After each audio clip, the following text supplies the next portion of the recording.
ధ్యాన మిత్రులందరికీ నమస్కారం.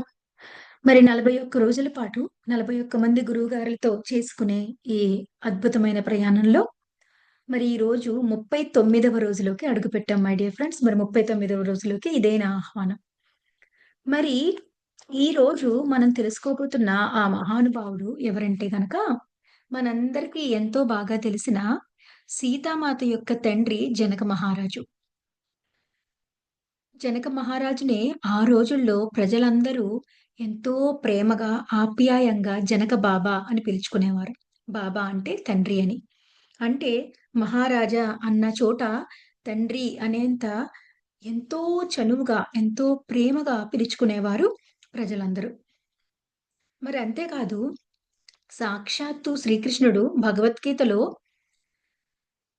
జనక మహారాజుని ఉద్దేశించి ఆయన నేను పక్షుల్లో గరుడునని, గరుత్మంతుడినని, అలాగే సర్పాల్లో ఆదిశేషునని, అన్నిటిల్లో ఉత్తమోత్తమమైన వాడిని నేనే అని చెబుతూ మరి రాజులలో నేను రాజర్షి జనకుడను, రాజర్షిని అని చెప్పారు.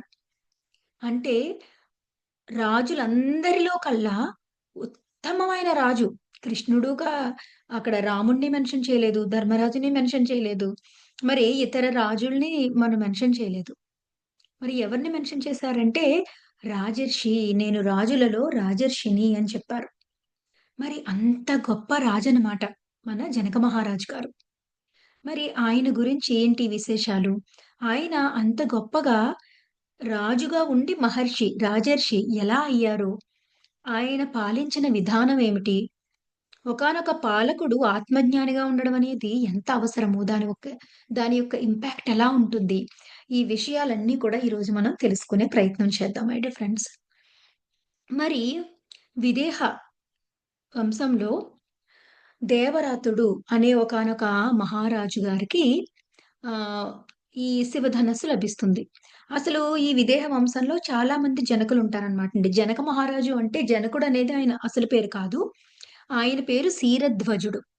శీరధ్వజ జనకుడు. అందులో ఎవ్రి తరంలో వాళ్ళని జనకుడనే పిలుస్తారనమాట.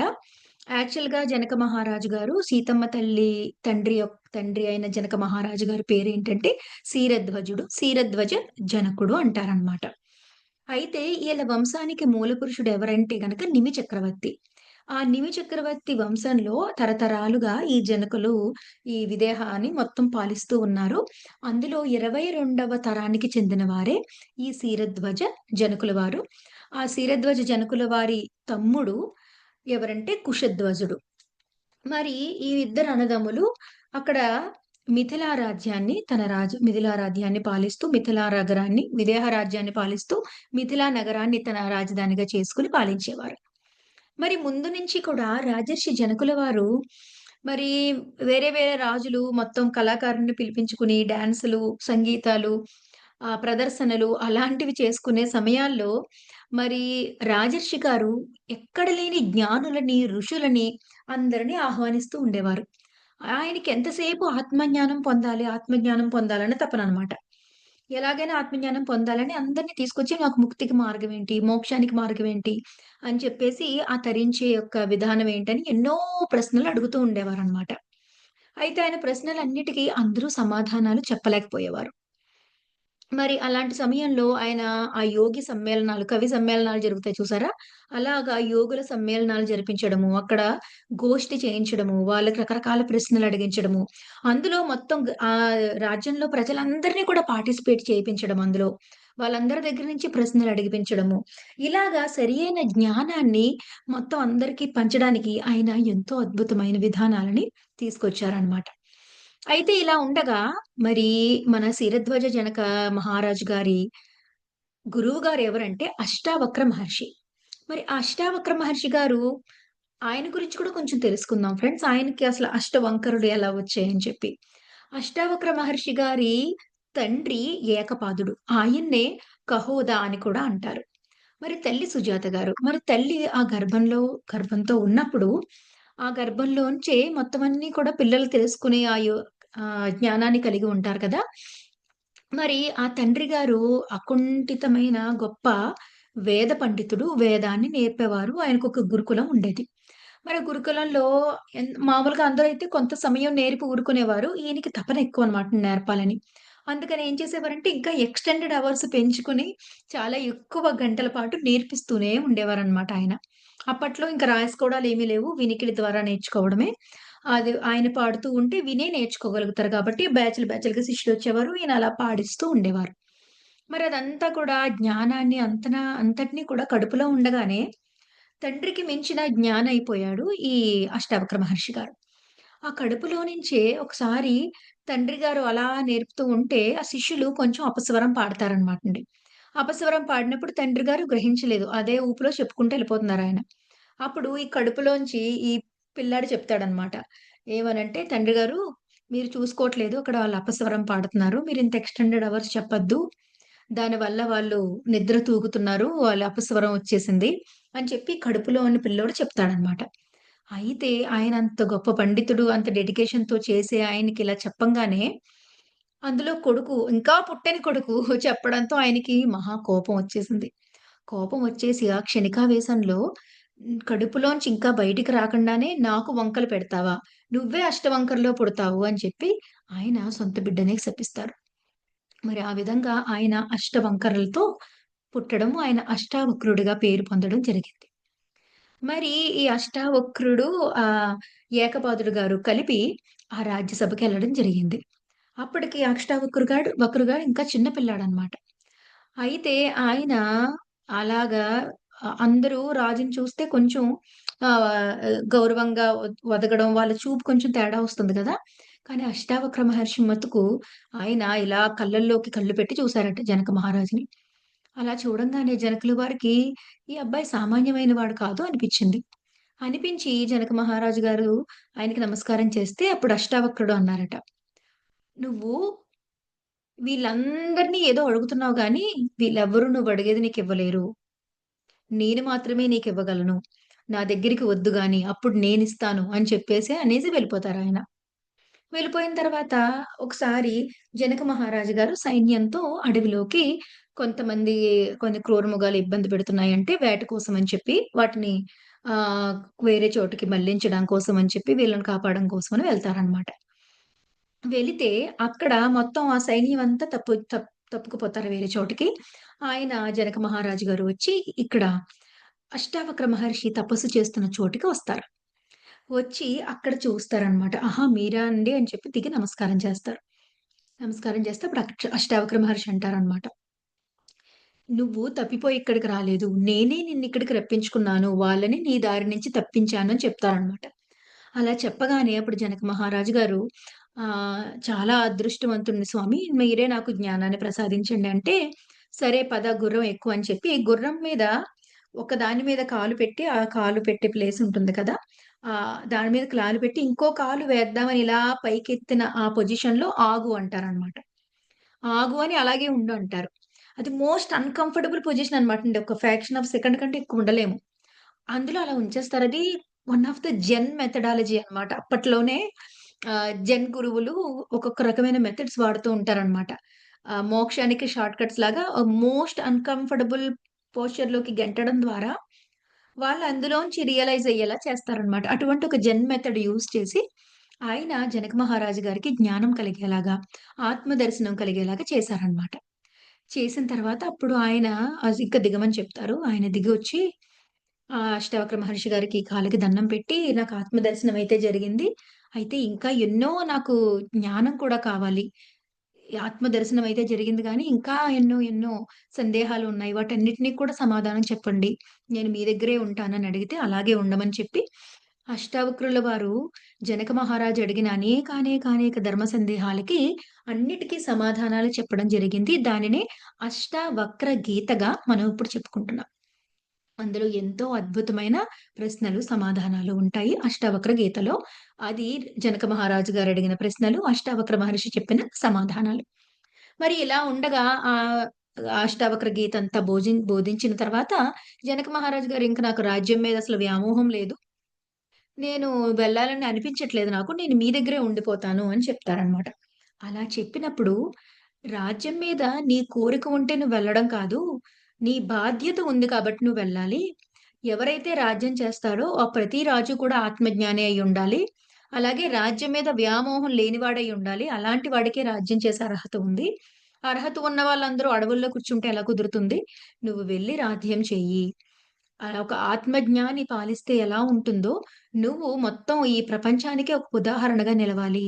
నువ్వు అక్కడ ఉంటూ, ఆ రాజ్యభోగాల్లో ఉంటూ, పదవిలో ఉంటూ కూడా తామరాకు మీద నీటి బొట్టులా ఉంటూ, ఆ బీయింగ్ స్టేట్‌లో ఉంటూ, డిటాచ్‌మెంట్‌లో ఉంటూ ఎలా చేయగలవో అందరికీ చూపించాలి. తరచూ వస్తూ ఉండు గాని అని చెప్పేసి ఆయన్ని పంపించడం జరుగుతుంది. ఆ రకంగా ఆత్మజ్ఞానం పొంది అష్టావక్ర మహర్షి నుంచి మొత్తం ఆత్మ దర్శనాన్ని పొంది ఒక రాజర్షిగా తయారయ్యి మరి రాజ్యం చేయడం మొదలుపెడతారు జనక మహారాజు గారు. మరి ఆయనకి 1, 2 కాదు ఎన్నో ఛాలెంజెస్ ఎదురవుతాయి మై డియర్ ఫ్రెండ్స్. ఆ రావణుడు చేసే ఆ మారణ కాండ వల్ల, విపరీత చర్యల వల్ల చూడండి ఒక చోట బ్యాలెన్స్ తప్పితే అది ఇంకో చోట చూపిస్తుందన్నట్టుగా ఆ కరువు కాటకాలు ఏర్పడతాయన్నమాట. అతను చేసే విపరీత చర్యల వల్ల. ఆ కరువు కాటకాలన్నీ కూడా ఈ మిథిలా రాజ్యంలో తాండవించడం మొదలుపెడతాయి. వర్షాలన్నీ ఆగిపోతాయి. మరి 1 సంవత్సరం కాదు, 2 సంవత్సరాలు కాదు, 8 సంవత్సరాల పాటు ఆ డ్రౌట్ అనేది ఏర్పడుతుంది. ఆ సమయంలో ప్రజలందరికీ ధైర్యం చెప్పడము, మొత్తం రాజప్రసాదంలో ఉన్న డబ్బంతా ఖర్చు పెట్టి, ప్రజలు ఆకలి చావులు పాలు కాకుండా వాళ్ళని చూడడము. అలాగే మిత్ర రాజ్యాలన్నిటి నుంచి దశరథ మహారాజు దగ్గర నుంచి మొత్తం అందరి దగ్గర నుంచి సహాయాన్ని తీసుకుని అంటే ఒకానొక జ్ఞాని అవసరమైనప్పుడు తనదంతా ఎలా త్యాగం చేసి ప్రజలకర్పిస్తాడో, తన ప్రజల కోసం అవసరమైనప్పుడు ఎటువంటి ఎంత కరువు కట్టగలన్నా రాజుగారికి తిండి కరువేమి ఉండదు కదా! సామాన్య ప్రజలకే కదా! కానీ ఆ సామాన్య ప్రజలు ఇబ్బంది పడకూడదని ఒకళ్ళ దగ్గర చెయ్యి చాచి, ఆ స్నేహానికి, సాయానికి ఎలా వెళ్తారు? అవన్నీ కూడా జనక మహారాజు గారు ఎంతో అద్భుతంగా జీవించి చూపించారు. మరి అవన్నీ చేస్తున్నా సరే ఆ కరువు కాటకాలు తీరవు. 8 సంవత్సరాలయిపోతుంది. ఇంకెన్ని సంవత్సరాలిలా? అని చెప్పి ఏమి చేయాలో దిక్కుతోచని పరిస్థితుల్లో ఆయన మళ్ళీ అష్టావక్ర మహర్షి గారి దగ్గరికి సలహా కోసం వెళ్తారు. గురువుగారు నేనేం తప్పు చేస్తున్నానో అర్థం కావట్లేదు. ఏం చేయాలని? చూసారా? అంటే ఆయన అప్పటికే ఆత్మజ్ఞానం పొంది, ఆత్మదర్శనం పొంది, గొప్పగా రాజ్యం చేస్తున్న గొప్ప యోగి, రాజర్షి అయినప్పటికీ కూడా అంటే ఎవరికైనా ఏ స్థాయిలో అయినా కొంత సహాయం అవసరమవుతుంది. కొన్ని సలహాలు అవసరమవుతాయి. అలా అవసరమైనప్పుడు వాళ్ళకంటే జ్ఞానవంతుల దగ్గరికి వెళ్ళాలి. అందుకే ఆయనెప్పుడు యాజ్ఞవల్క్య మహర్షిని పక్కన పెట్టుకొని ఉండేవారు. ఇంకా అవసరమైనప్పుడు అష్టావక్ర మహర్షి దగ్గరికి వెళ్లి ఆయన సలహాలడిగేవారు. ఇది కూడా మనందరికీ అంటే మనం సమస్యలో ఉన్నప్పుడు మనకంటే వైస్ పీపుల్ దగ్గరికి వెళ్ళాలి. మన బెస్ట్ మనం ప్రయత్నం చేయాలి. ఇంకా మనకంటే వైస్ పీపుల్ దగ్గరికెళ్ళాలన్నది ఆయన దగ్గర నుంచి చూసి నేర్చుకోవాలి. మరి అష్టావక్ర మహర్షి గారి దగ్గరికెళ్లి అడుగుతారనమాట. అప్పుడు అష్టావక్ర గారు చెప్తారు. "నువ్వు ఏమి చేశావు ప్రయత్నము?" అని అడుగుతారనమాట. 1 మినిట్ మై డియర్ ఫ్రెండ్స్.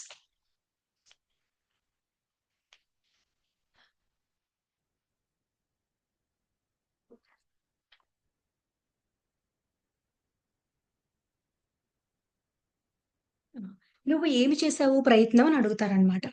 ప్రయత్నం ఏమి చేశావంటే, అప్పుడు జనక మహారాజు గారు చెప్తారు. "నేను నా రాజ్యంలో, నా ధనాగారంలో ఉన్న ధనమంతా ఇచ్చేశాను. అంతే కాకుండా నేను పొరుగు రాజ్యాల నుంచి సహాయం అడిగాను. ఇన్ని చేశానండి గురువుగారు" అంటారు. అప్పుడు అష్టావక్ర మహర్షి చెప్తారనమాట. "నువ్వు అక్కడే పొరపాటు చేశావు జనక. నువ్వు చేసింది ఏంటంటే, వచ్చిన పరిస్థితికి నువ్వు ప్రతిస్పందన చేశావు. కరువుంది కాబట్టి దానం ఇచ్చావు. ఇక్కడ తిండి లేదు కాబట్టి సహాయం కోసం తిండి అర్థించావు. అది ప్రతిస్పందన. అంటే ఆ సందర్భానికి కాపాడుకోవడానికి ఏం చేసావు? కానీ ఆ సందర్భాన్ని మార్చడానికి, కొత్తగా క్రియేట్ చేయడానికి నువ్వేమి చేసావు అని అడుగుతారనమాట. అంటే అప్పుడు జనక మహారాజు గారికి నిజమే కదా! నేను దానికి ప్రతిస్పందించాను గానీ, ఒక కొత్త దాన్ని క్రియేట్ చేయడానికి నేనేమి ప్రయత్నించలేదేంటి? అని చెప్పేసి ఆయన చేసిందేంటో అర్థమవుతుంది. మరైతే నేనేం చేయనంటే అక్కడ గొప్ప మేనిఫెస్టేషన్ టూల్ చెప్తారు. అష్టావక్ర మహర్షి గారు జనక మహారాజు గారికి. ఇది ఎంత గొప్ప మేనిఫెస్టేషన్ టూల్ అంటే మై డియర్ ఫ్రెండ్స్, ఆయనేం చెప్తారంటే ఒక బంగారు నాగలిని చేయించు, చేయించి పొలం దున్ను అని చెప్తారు. మరి దీని వెనకాలే సైన్స్ అంతా ఉంది మై డియర్ ఫ్రెండ్స్. మరి ఒక 8 అలాగే ఆయనకి జనక మహారాజు గారికి అప్పటి వరకు పిల్లలు లేరు. ఆయన అడుగుతారనమాట. ఈ వాతావరణం మారి అందరికీ ఈ తిండి రావాలి, వర్షాలు రావడంతో పాటుగా నాకు కుమార్తె కావాలి. ఇది కూడా ఎంత యూనిక్ అంటే అప్పటి వరకు పిల్లలు లేని వాళ్ళందరూ అబ్బాయి కావాలి, అబ్బాయి కావాలి, అబ్బాయి కావాలని వెంపర్లాడేవాళ్ళే తప్ప, అమ్మాయి కావాలని కోరుకునే వాళ్ళెవరూ లేరు. దశరథ మహారాజుతో సహా శాంతాదేవిని కూడా ఆయన త్యజించడానికి సిద్ధపడి పుత్రుడినే కోరుకున్నారు. కానీ ఇక్కడ జనక మహారాజు గారు ఆయన గొప్ప యోగి ఆయన. మరి ఆయన ఏం కోరుకున్నారంటే, నాకు కుమార్తె కావాలి. ఫెమినైన్ ఎనర్జీని ఈ భూమి మీదకి దించి, ఈ భూమాత మొత్తం యొక్క ఆహ్, ఏదైతే విధ్వంసం జరుగుతుందో ఒక పక్క దాన్ని అంతటిని కూడా సేదతీర్చి ఆ ప్రేమని, సమానత్వాన్ని, ఏకత్వాన్ని భూమి మీదకి తీసుకొచ్చే ఆ యొక్క ఫెమినైన్ ఎనర్జీ కావాలి. ఆ యొక్క స్త్రీ జన్మ కావాలి. కూతురు కావాలి అన్న సంకల్పం చేసుకున్నారనమాట. ఇక్కడ చూడండి ఒక బీడు పడిపోయిన ఇప్పుడు మామూలుగా అయితే పొలం ఎప్పుడు దున్నుతారు? ఎప్పుడు దున్నుతారంటే బాగా వర్షాలు పడి విత్తనాలు వేయడానికి వర్షాలు పడుతున్నప్పుడు లేదా వర్షాలు పడబోయే ముందు భూమిని చదును చేసి విత్తనాలేస్తారు. విత్తనాలేయగానే వర్షాలు పడతాయి. వస్తాయన్నమాట. కానీ 8 సంవత్సరాల నుంచి వర్షాలు లేకుండా బీడు పడిన భూమిలో బంగారు నాగలితో దున్నడం. మరి ఎవరైనా ఏమనుకుంటారండి? మన రాజుగారికి పిచ్చి పట్టిందా ఏంటి అనుకుంటారు గదా! అంటే చూడండి అంటే వర్షాలు వస్తాయి అన్న అపారమైన నమ్మకాన్ని, భావనని నా మనసులో, నా ఆలోచనలో, నా చేతలో, నా వాక్కులో మూడిట్లో కూడా నేనొక దాన్ని నమ్మి దాన్ని క్రియేట్ చేసుకోవాలన్నమాట. యద్భావం తద్భవతి. నేను వర్షం పడుతుంది అన్నట్టుగా భావించి, ఆ భావన మీద నాకున్న నమ్మకాన్ని ఆ బంగారు నాగలి రూపంలో తయారు చేయించి, నాకున్న అపారమైన నమ్మకాన్ని సృష్టి తల్లికి భూమి దున్నడం ద్వారా నేను చూపించాననమాట. మనసా వాచా కర్మణ అంటే I am ready for the rain అని చెప్పేసి చూపించడం ఆ సృష్టి తల్లికి. ఆ సృష్టి తల్లిని అపారంగా నమ్మడం అనమాట. అంతకంటే మేనిఫెస్టేషన్ టూల్ ఏముందో చూడండి. మేనిఫెస్టేషన్ బుక్స్ అన్నిట్లో ఉండేదిదే. మీకేదైతే కావాలో దాన్ని ఆల్రెడీ ఉన్నట్టుగా భావించి జీవించడం మొదలుపెట్టండి అంటారు. అదే ఆల్రెడీ వర్షాలు లేవు, పడుతున్నాయి అన్నట్టుగా భావించి ఆయన బంగారు నాగలితో దున్నడం మొదలుపెట్టారు. ఆయనకి ఎవరేమనుకుంటారు, ప్రజలేమనుకుంటారు అనే భయం లేదు. ఆయన రాజర్షి. దాన్నాయన జయించారు. కాబట్టి మొత్తం నేనిప్పుడు ఈ విదేహ రాజ్యానికి, ఈ నగరానికి అంతటికి కూడా ఈ కరువు కాటకాల నుంచి బయటికి తీసుకొస్తానని చెప్పి, ఆ బంగారు నాగలితో దున్నడం ఎప్పుడైతే మొదలుపెట్టారో, అప్పుడు అక్కడ ఆ భూమిలో సీతామాత ప్రత్యక్షమవుతుంది. ఆ నాగలి యొక్క ఆ లైన్‌లో లోపల నుంచి. మరి సీతామాత ప్రత్యక్షమై ఆమెని చేతిలోకి తీసుకోగానే పైనుంచి వర్షం కురవడం మొదలవుతుంది. ఆ మిథిలా రాధ్యానికి ఉన్న ఆ కరువు కాటకాలన్నీ తీరిపోతాయి మై డియర్ ఫ్రెండ్స్. ఆ విధంగా అష్టావక్రుల వారు మేనిఫెస్టేషన్ గురించి చెప్పి జనక మహారాజు గారిని పంపించడము. జనక మహారాజు గారు దాన్ని మనసా వాచా కర్మణ ఆచరించి మొత్తం ఆ వర్షాలను తీసుకురావడము, సీతామాతను పొందడము జరిగింది. అయితే జనక మహారాజు గారు ఎప్పుడూ కూడా ముందు నుంచి కూడా ఆయన వైఫ్ సునైనా మాత. సునైనా మాతని ఎప్పుడు కూడా రాజ్య వ్యవహారాలన్నిటిలోనూ కూడా ఇంక్లూడ్ చేసేవారు. అంతేకాదు తర్వాత కూడా తనకి కూతుర్లు పుట్టారు. అందరిని కూడా మొత్తం వాళ్ళకి రాజ్యంలో రకరకాల బాధ్యతలన్నీ అప్పచెప్పేవారనమాటండి చిన్నప్పటి నుంచి కూడా. ఆ కుమార్తెల మీద అపారమైన నమ్మకం మీరు చెయ్యగలరు అని చెప్పేసి ఎంతో గొప్ప నమ్మకంతో వాళ్ళకి అలాంటి బాధ్యతలు అప్పజెప్పడము, అన్నీ నేర్పించడము. అప్పట్లో అమ్మాయిలనెవరు ఆహ్, గురుకులాలకి పంపించేవారు కాదు. అబ్బాయిలకే గురుకులాలుండేవి. మరి ఆడపిల్లలకు కూడా గురుకులాలు ఉండాలి అని చెప్పేసి మొత్తం సీతామాతతోనే మొదలుపెట్టి, ఆ అమ్మాయిని కూడా గురుకులానికి పంపించడము, విద్యాభ్యాసం చేపించడము. మహిళలందరికీ కూడా రాజ్య పాలనలోను పెద్దపీట వేయడము. అలాగే రాజ్యంలో ఉన్న ప్రతి కుటుంబం గురించి, ప్రతి ఒక్కళ్ళ పేరు గురించి, వాళ్ళ వృత్తి గురించి, వాళ్ళ జీవితంలో ఉన్న సమస్యల గురించి ఆయనకి తెలుసు. ఒక మహారాజు అయినా సరే, ఆయన పొలం దున్నేవారు, వ్యవసాయం చేసేవారు. అప్పట్లో వ్యవసాయం అంటే ఎవరికీ తెలియదు మై డియర్ ఫ్రెండ్స్. అప్పటి కాలంలో అందరూ కూడా ఆ వనాల మీదే ఆధారపడి ఉండేవారు. కానీ ఆ వనాలు తగ్గిపోతున్నాయి. వనాల మీద ఆధారపడడానికి వెళ్లి వాటిని నాశనం చేస్తున్నారని చెప్పి, వ్యవసాయం అనే దాన్ని మొదలుపెట్టి, నాగలి అనే దాన్ని డిజైన్ చేసి, ఆ వ్యవసాయాన్ని ఇంట్రొడ్యూస్ చేసిన వారు జనక మహారాజు గారు. అంతేకాదు రాముల వారికి రాజ్యాన్ని ఎలా పరిపాలించాలి? ప్రతి ఒక్క ఒకళ్ళ గురించి డీటెయిల్ ఎలా గుర్తుపెట్టుకోవాలి? బాగోగులు ఎలా చూడాలి? వ్యవసాయం ఎలా ఉండాలి? మహిళలు గురుకులాలు ఎలా ఉండాలి? లేడీస్‌ని పార్ట్ ఎలా చేయాలి? అని మరి రామరాజ్యం, రామరాజ్యం అని ఎంతో గొప్పగా మనం చెప్పుకుంటాం. ఆ రామరాజ్యానికి కావలసిన ట్రైనింగ్ అంతా రాములు వారికి ఇచ్చిన వారు జనక మహారాజు గారు. అంతే కాదు మై డియర్ ఫ్రెండ్స్. ఆహ్, సీతామాత వివాహం అయి వెళ్ళిపోయిన తర్వాత, జనక మహారాజు గారు ఆ రాజ్య బాధ్యతల నుంచి చాలా వరకు కూడా తప్పుకుంటారనమాట. ముందు నుంచి సునయన మాతకి ఎక్కువగా రాజ్యభారాన్ని అప్పచెప్పడం మొదలుపెడతారు. అలా అప్పచెప్పి ఎక్కువ రాజ్యభారాన్ని సునయన మాతకి అప్పచెప్పడం. ఆయన ఎక్కువగా తపస్సులకు వెళ్ళిపోయి, ఇంకా ఆత్మజ్ఞాన సాధనలో మునిగిపోవడం జరుగుతుంది. సీతామాత, జనక మహారాజు గారు వాళ్ళిద్దరికీ ఉన్న కనెక్షన్ ఎంత లోతైనదంటే ఎప్పుడనుకుంటే అప్పుడు వాళ్ళు ఆహ్, ఆ బాడీని లైట్ బాడీతో కలుసుకొని కమ్యూనికేట్ చేసుకునేవారు. ఒకసారి ఏం జరిగిందంటే ఆహ్, అష్టావక్ర మహర్షి జనక మహారాజుకిస్తున్న ఇంపార్టెన్స్ చూసారు మిగిలిన శిష్యులందరూ. చూసి ఏం చేశారంటే, మనం అందరూ గురువు గారికేంటి డబ్బు పిచ్చి పట్టిందా ఏంటి? ఇతనేమో చూస్తే కాస్ట్‌లీ బట్టలేసుకుంటాడు, కిరీటాలు పెట్టుకుంటాడు. ఎప్పుడు చూసినా రాజ్యము, సైనికులు, ధనాగారాలు, పన్నులు ఇలా మొత్తం వీటన్నిటి గురించి మునిగిపోయి ఉంటాడు. అతన్ని చూపించి, అతన్ని ముందు కూర్చోబెట్టుకొని ఎప్పుడు అతనితో ముచ్చట్లాడించి, జనకుడికి కబురు పెట్టండి అని తీసుకొచ్చి ఇలా అన్ని చేస్తా ఉంటారు.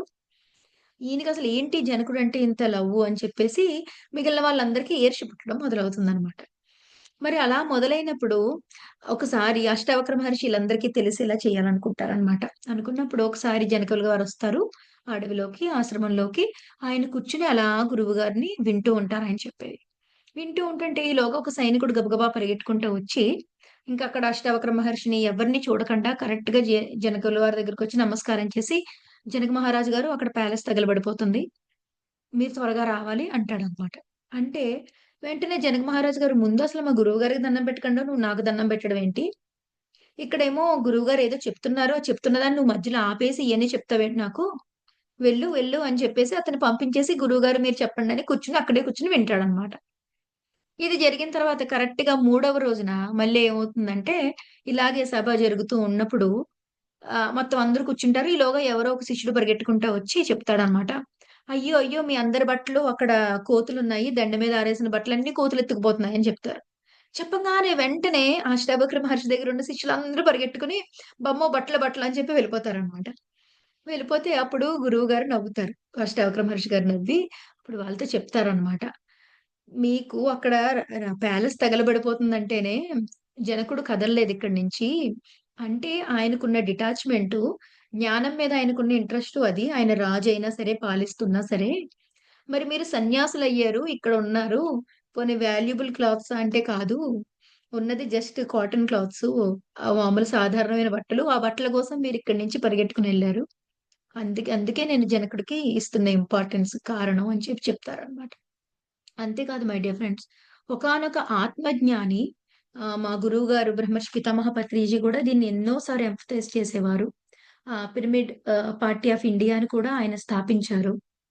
ఆత్మజ్ఞానులే పరిపాలన చెయ్యాలి. యథా రాజా తథా ప్రజ అంటారు. రాజు ఎలా ఉంటాడో ప్రజలందరూ కూడా దాన్నాచరిస్తారు, దాన్ననుకరిస్తారు. అదే మార్గంలో వెళతారు. ఎప్పుడు కూడా రాజ్యం చేసేవాళ్ళు ఆత్మజ్ఞానులై ఉండాలి.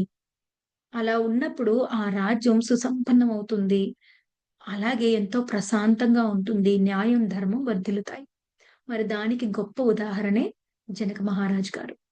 మరి ఆయన గురించి మరిన్ని విషయాలు సీతాయనం పుస్తకం చదివితే ఇంకా అద్భుతంగా తెలుసుకోవచ్చు మై డియర్ ఫ్రెండ్స్. మరి మరొక రోజు మరొక గురువు గారితో మళ్ళీ కలుసుకుందాం. అంతవరకు సెలవు. నమస్కారం.